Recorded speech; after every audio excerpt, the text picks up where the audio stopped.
мына берілген логарифмдік өрнектің мәнін табу үшін ең бірінші жеке-жеке мыналардың бәрін ықшамдаудан бастайық.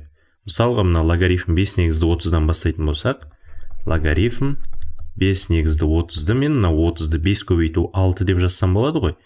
Сонда бұл логарифм 5 негізді, міне 5 көбейтілген 6 десек болады. Ал енді мына екеуі көбейтіліп тұрғандықтан, онда бұны логарифмдердің қосындысы ретінде жазсақ болады. Логарифм 5 негізді 5 қосылған логарифм 5 негізді 6 деп жазсақ болады екен. Мынаны былай 5 негізді 6 деп. Ал енді келесі, мына логарифм 150 негізді 5 деп тұр ғой. Бұны енді логарифм қасиеті бойынша мына негіздерінің орнына ауыстыратын болсақ, онда бұл қалай болады? Соны тоқталып өтейік. Міне логарифм 150 негізді 5. Бұны біз 1 бөлінген логарифм 5 негізді 150 деп жазсақ болады ғой. Ал енді мына 150 деп отырғанымыз 5 көбейтілген 30-ға тең. Сонда бұл тең, міне 1 бөлінген логарифм 5 негізді 5 қосылған логарифм 5 негізді 30 болады екен. Міне көріп отырғандарыңыздай негіздері бірдей. Енді қосылғанда 5-ті 30-ға көбейтсек, бәрібір 150 шығып тұр. Ал енді логарифм 5 негізді 30-дың мәнін біз білеміз ғой. Ол міне мынаған тең болады екен. Енді келесі, мына логарифм 5 негізді 150 деп тұр. Осыған тоқталып өтейік. Логарифм 5 негізді 750. Мына 750-ді біз 5 көбейтілген 150 түрінде жазсақ болады екен. Сонда міне логарифм 5 негізді 5 қосылған логарифм 5 негізді 150.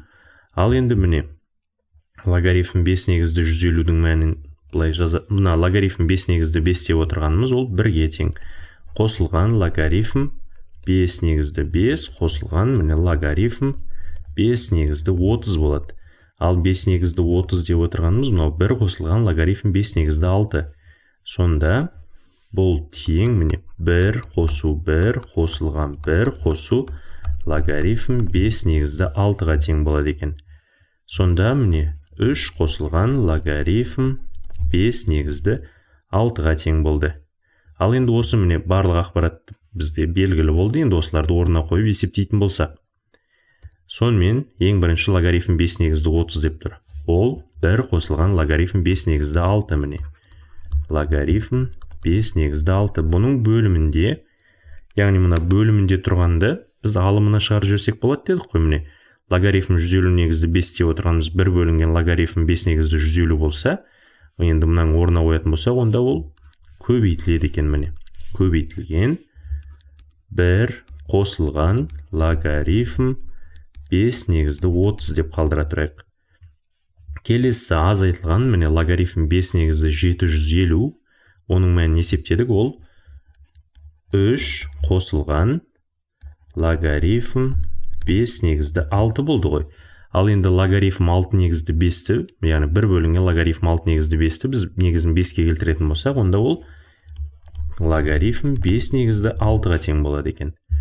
Сонымен міне мына логарифм 5 негізді 30-дың мәнін жазатын болсақ, 1 қосу логарифм 5 негізді 6 болған. Міне жазайық. Бұл тең 1 қосылған логарифм міне 5 негізді 6. Келесі мында мына жерден бізде 1 қосылған логарифм 5 негізді 30. Дұрыс. Сонда міне 1 қосу логарифм 5 негізді 30-дың тағы да біреуі шығады. Сонда мына 1 емес 2 болады екен. Онда 1-ден оны 2 деп жазайық. 2 қосылған логарифм 5 негізді 6. Азайтылған мынау 3 қосылған логарифм 5 негізді 6 көбейтілген логарифм 5 негізді 6 болады екен. Ал енді осылардың мәнін есептеу үшін жақшаны ашайық. Сонда міне бірінші 1-ге көбейтетін болсақ, 2 қосылған 3 негізді логарифм 5 негізді 6 қосылған мында логарифм 5 негізді 6-ның квадраты болады. Азайтылған міне 3 негізді логарифм 5 негізді 6 азайтылған логарифм 5 негізді 6-ның квадраты. Мына жерде квадрат. Мына квадрат пен квадрат жойылды. Мына 3 пен 3 жойылды. Сонда бұның жауабы 2-ге ғана тең болады екен. Міне біз логарифмнің ең негізгі қасиеттерін қолдандық. Мына жерге жазып қояйын соны. Яғни мына біреуін қолдандық. Логарифм а негізді б деп отырғанымыз ол 1 бөлінген логарифм б негізді аға тең болады екен. Міне осыны пайдалану арқылы мына өрнектің мәнін ықшамдап жауабын таптық.